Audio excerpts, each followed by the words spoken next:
morning. It's like 1:30 in the morning. I'm gonna do a little road trip today. Got a little spot I want to take it to. A little bit of a history lesson maybe. So let's go.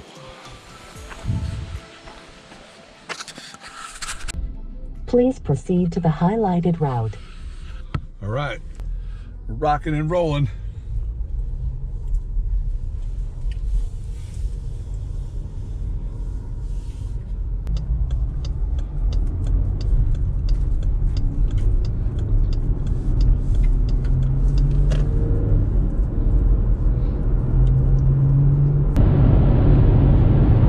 The benefits of driving at just after 2 a.m. No traffic.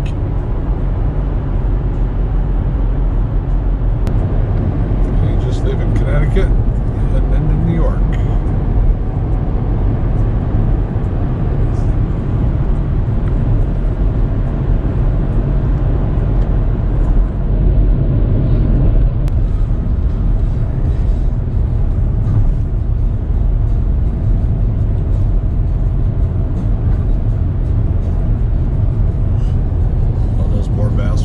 Stuck.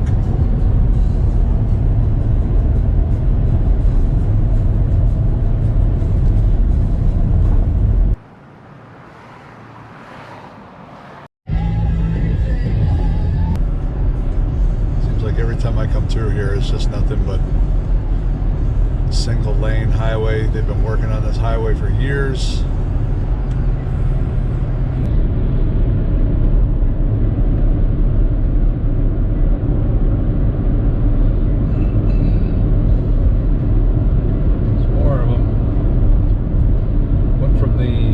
Right lane being closed now, left lane being closed.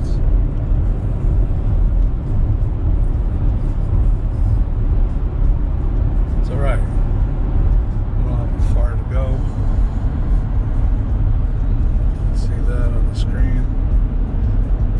About another 500 and something miles to go.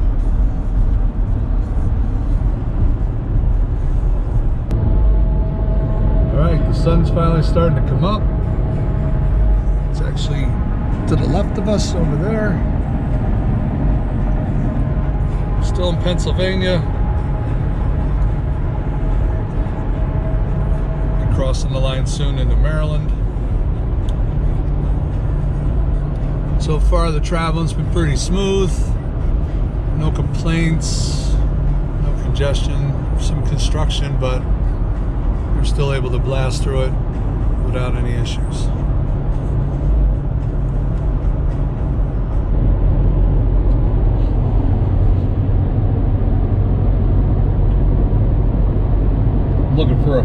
Looking for a Waffle House now. I'm hungry. Gotta get me something to eat. I don't see anything yet, so might be a few more exits before we get some foodage.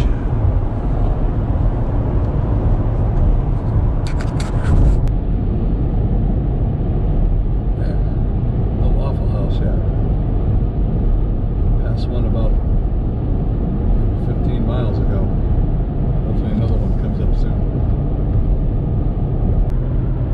Damn it, no Waffle House yet. Oh shit. Ooh, some big to-do-ins over here. Oh, looked like there was a tractor-trailer truck fire back there. Oh shit. Oof. That's gonna go on forever. I'm gonna roll down the window quick so you can see the sunrise.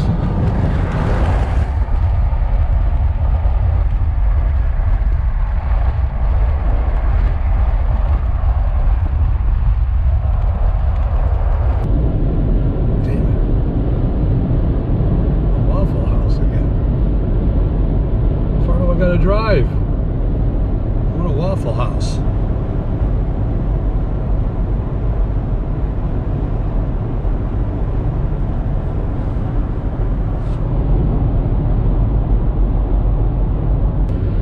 Alright, just crossing into Maryland.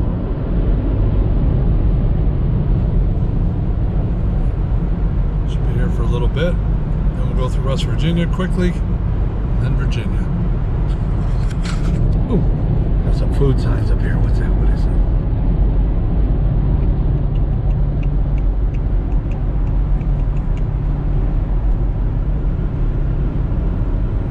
Let's see, Waffle House. That gets me upset. I'm gonna get cranky soon.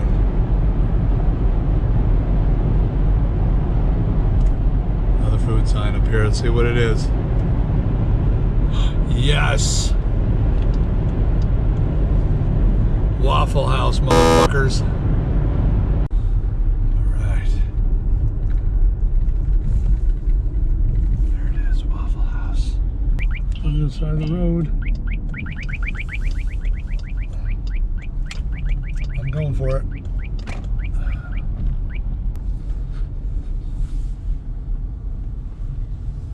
Alright.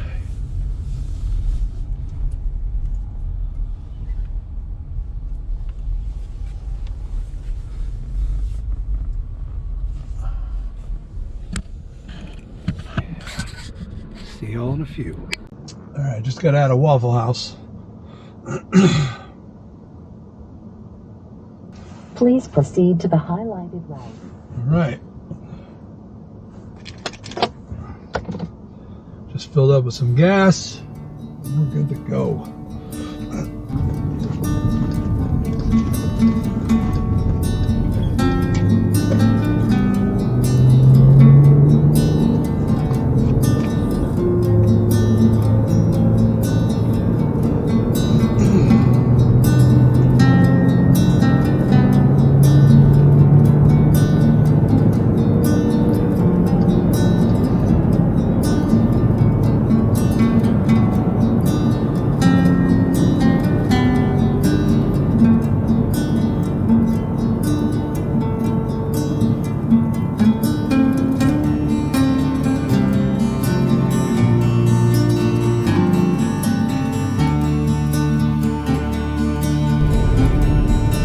Okay, we just crossed the line into West Virginia.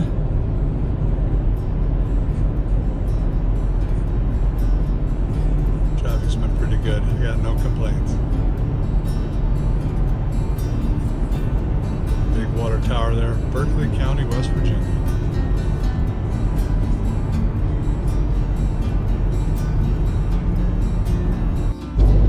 All right, we're in Virginia, looking through the Shenandoah Valley. See all the beautiful mountains way over there in the background. Tough to see because of the trees now.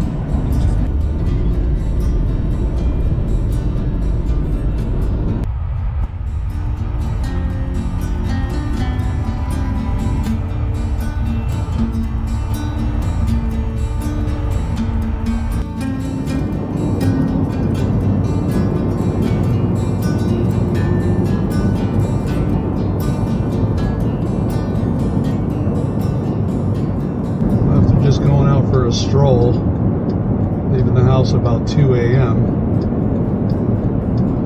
Finally made it after about 10 hours of driving.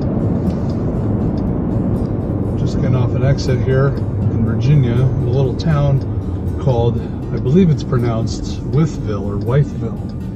Not exactly sure.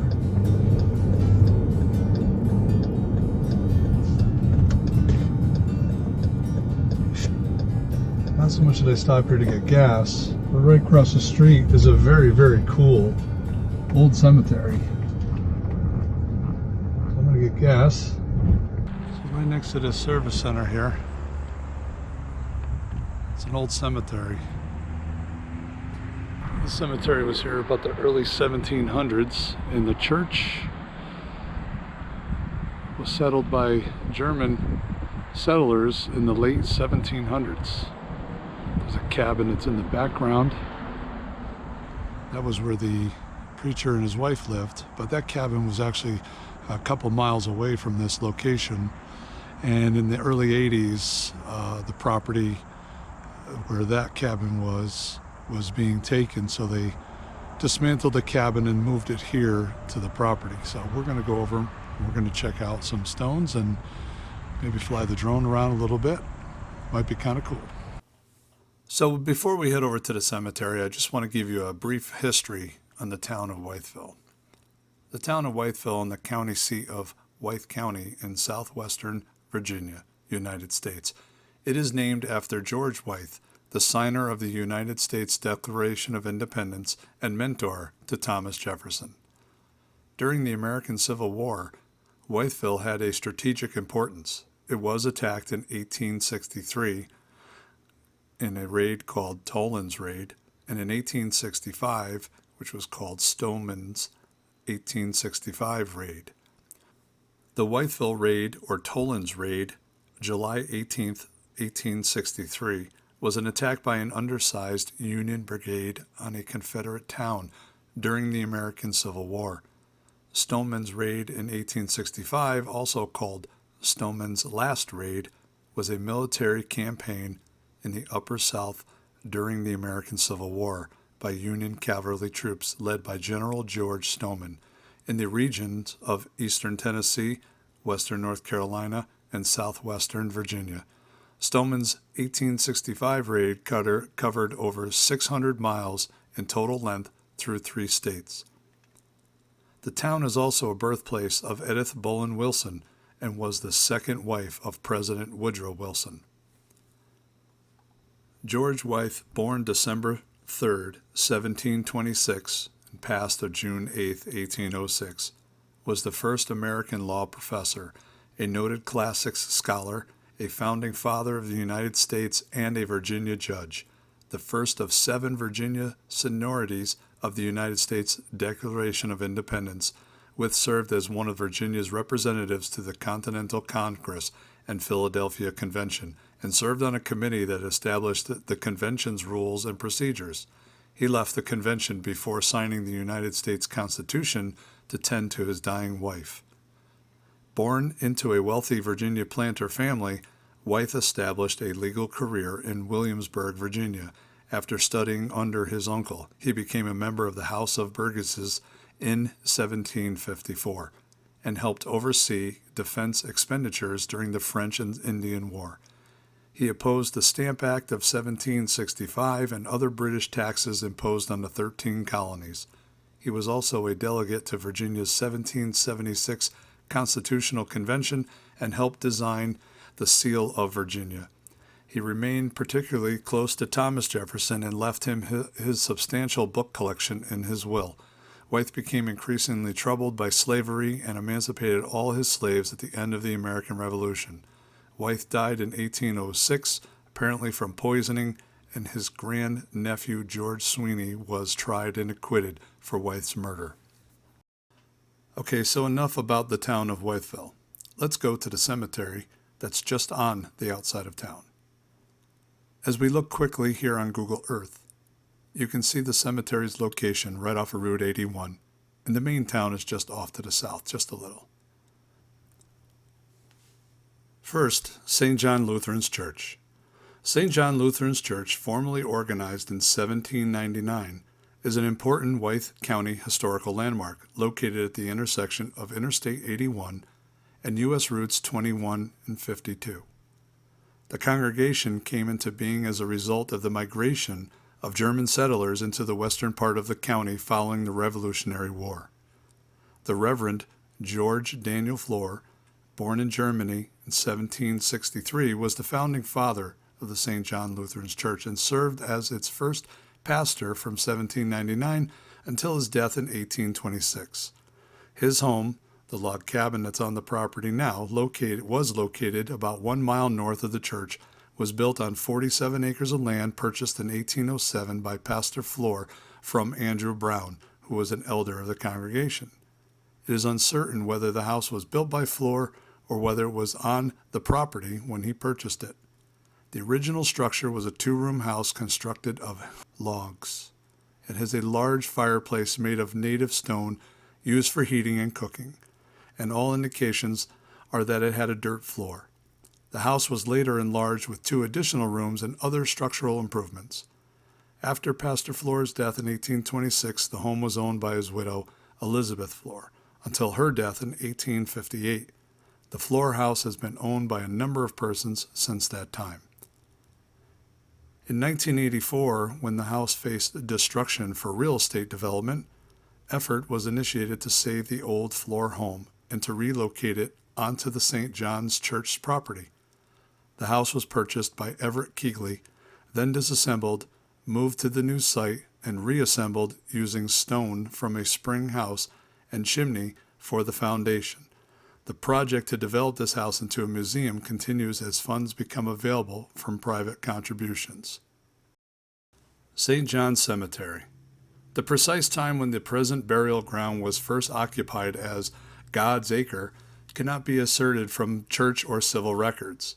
It is probable that the graveyard was commenced before the Wythe County was formed in 1790. Some of the graves bear evident marks of extended far back into the 18th century, although no legible inscription dates further back than 1805. There is a sacredness attached to this hollow ground, the final resting place of the Wythe County's rich and poor, old and young, famous and forgotten, who now rest from their labors. Among the first graves that were marked, we find the names of Rader, Keegley, Sherritts, Repass, and Brown. One of the most recognizable graves is that of Pastor George Daniel Floyer. His grave is marked by a native stone known as mountain marble and was chiseled in the form of a coffin. Another burial plot of note is the Giboney Square, which is located within the foundation of the original church. First intended to be reserved for pastors, the plot was sold to the Giboney family by special concession. A number of members of the Wytheville's founding families are buried at the old St. John Cemetery, including such names as the Simmermans, the Spillers, Haulers, Crockett's, Bumgardners, and others. As I walked around this cemetery, there are many sites that belong to the brave men and women that fought during the Civil War, and some do list the battles that they were killed at. Many that were killed during the raids at Wytheville are buried here, and some as far as 300 miles away. And from what I've gathered, there is a mass grave site here that has many unknown soldiers from the Civil War era, and possibly civilians. This cemetery we came across once because of needing fuel at a gas station across the street. If it wasn't for that, I would have never known of its existence or its history. I'm glad I decided to stop here again. You'll never know what kind of history lies off an exit on the highway. Alrighty, well, hopefully in this video I was able to give you a little bit of info. I know this is far away and not the normal video that I usually do. Astrophotography has been kind of rough because of just the bad weather. You can see that they get tons of clouds here too. So hopefully you enjoyed the video. It was informative. I thought it was very cool. I did a bunch of research on it before I came here, and I just felt like this was a place that I had to come back to. So thanks for following along. We're gonna head back. See you later.